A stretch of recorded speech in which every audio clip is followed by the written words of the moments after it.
फिर ये बालक, 8 साल का बालक, अपने किसी सखा को लेकर, कोई विष्णु कहते हैं उनका नाम, कोई और कुछ कहते हैं, तो उनको लेकर, और कोई जो कारवां यहाँ से वहाँ जा रहा था, दक्षिण से उत्तर की दिशा की ओर, कोई व्यापारी भी रहते हैं, कोई पिलग्रिम्स भी रहते हैं, तो किसी के साथ ये 2 बच्चे हो लिए और गए नर्मदा के पास, नर्मदा मैया के किनारे गए, ओंकारेश्वर, जहाँ आज मध्य प्रदेश गवर्नमेंट की कल्चरल मिनिस्ट्री से एकता न्यास ने बड़ा 108 फीट बाल शंकर का विग्रह स्थापित किया। वो तो आपको मालूम रहेगा ना, अभी 21 सितंबर को हो गया, गत साल हम भी गए थे वहाँ पे। तो वहाँ गए और फिर गुरु ने पूछा, कस्त्वम, कौन हो तुम बालक? तेजस्वी मुद्रा है, बालक कौन है? सर्वसामान्यतः क्या होता है, किसी को नाम पूछते हैं तो मैं अमुक गोत्र में उत्पन्न, इनका पुत्र हूँ, ये वो, ऐसे सब अपना परिचय दिया जाता है ना। तो इन्होंने अपने परिचय में क्या कहा? न भूमिर्न तोयम न तेजो न वायुः या मनोबुद्ध्यहंकार चित्तानि नाहं न च श्रोत्र जिह्वे न च घ्राण नेत्रे न च व्योम भूमिर्न तेजो न वायुः चिदानंद रूप शिवोहम शिवोहम।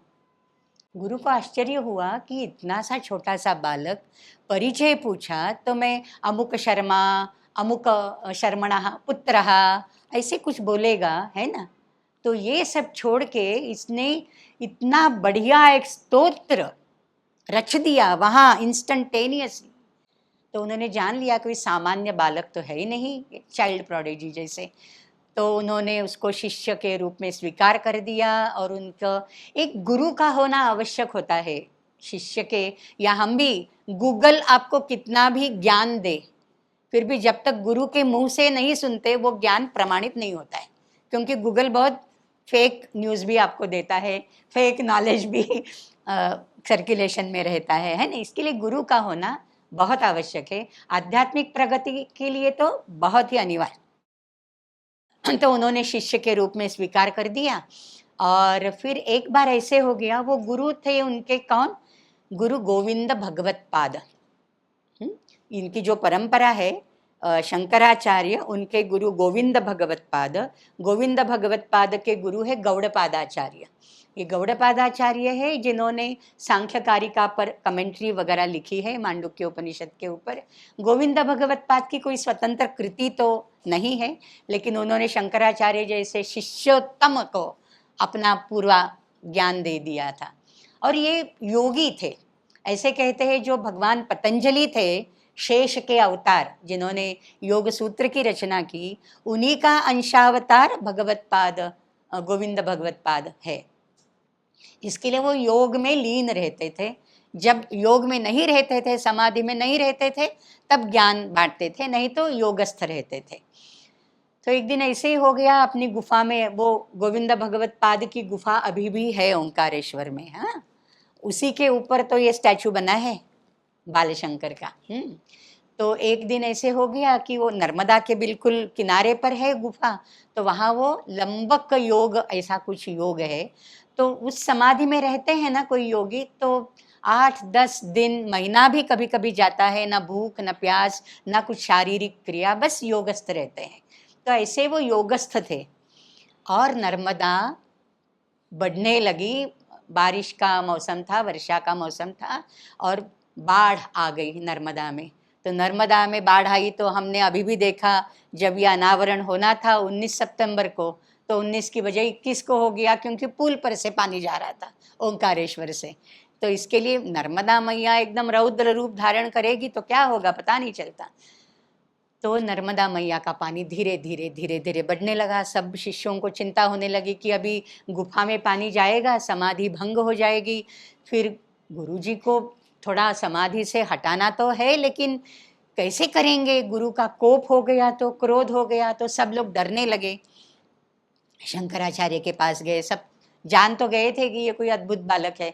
तो शंकराचार्य के पास गए तो शंकराचार्य ने नर्मदा मैया की स्तुति की, और वह है नर्मदाष्टकम। जो आज नर्मदाष्टक कहा जाता है, सबिंदु सिंधु इससे शुरू होता है। बहुत अद्भुत श्लोक है, स्तोत्र है। तो 8 अष्टक मतलब 8 श्लोक रहते हैं उसमें, और 9वां कुछ फलश्रुति, जैसे ये श्लोक, ये स्तोत्र जो पढ़ेगा उसकी सब कामनाएं पूरी होगी वगैरह वगैरह। तो नर्मदा, उन्होंने एक कमंडलू रखा वहाँ पे और कहा, मैया मैं आपसे प्रार्थना करता हूँ, मेरे गुरुजी समाधि में है, आप उनकी समाधि का भंग करने का पाप मत ले लो अपने सर पर, प्रायश्चित करना पड़ेगा माँ आपको, तो आप इसमें समा जाइए कमंडल में। तो कमंडल रखा गुफा के पास, और कहते हैं नर्मदा मैया उसके भीतर गई नहीं, गुफा के भीतर नहीं गई और वहीं विलीन हो गई।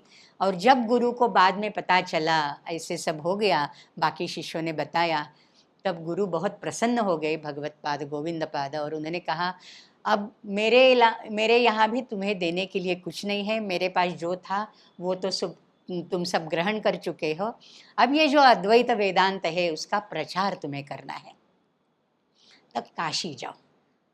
काशी तो पूरे मतलब क्या बोलते हैं ना, अपना कल्चरल कैपिटल इज काशी। काशते इति काशी, जो चमकती है, किसकी चमक है? ज्ञान का प्रकाश है।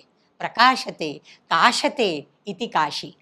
और काशी को और एक कहते हैं, आज क्या आप बोलते हो, वाराणसी। वाराणसी, ये वरणा और नासी, ये दो हमारी भौहें हैं। नासी ये नाक की ये है।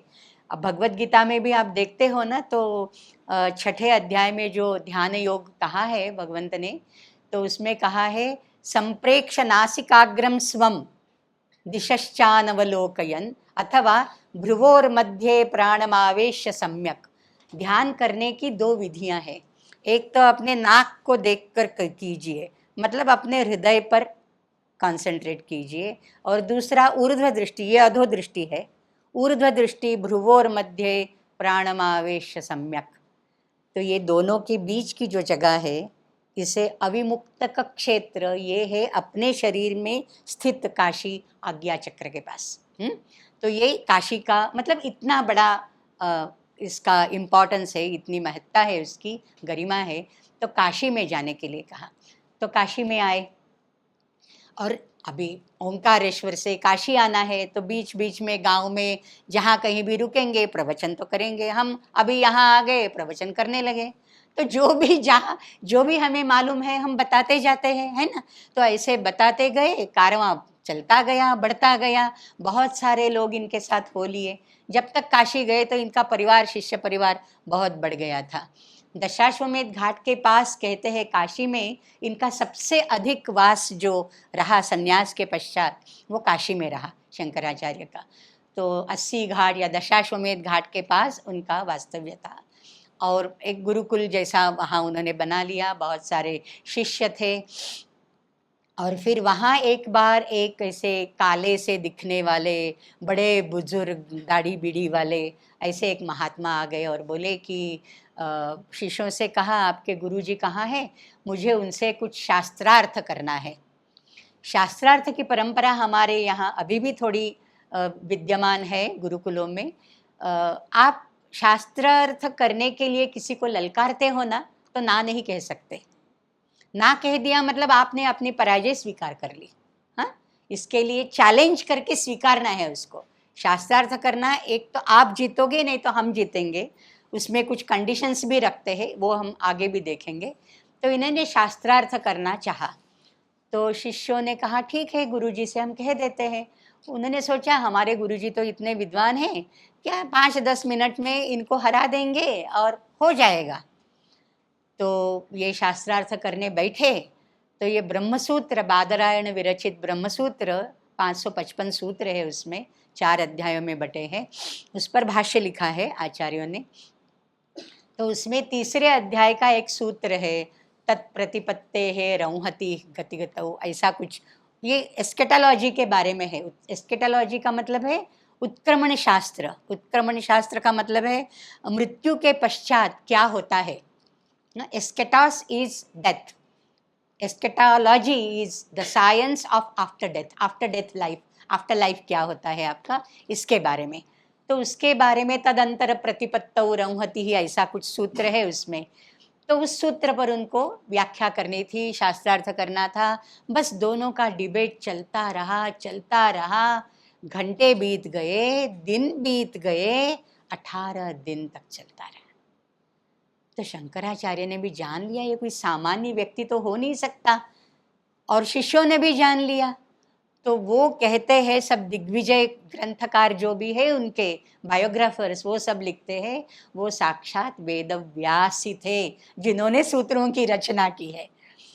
तो उन्होंने शास्त्रार्थ करना चाहा और फिर वो इतने प्रसन्न हो गए, तभी कहते हैं कि उन्होंने उनकी आयु बढ़ा दी।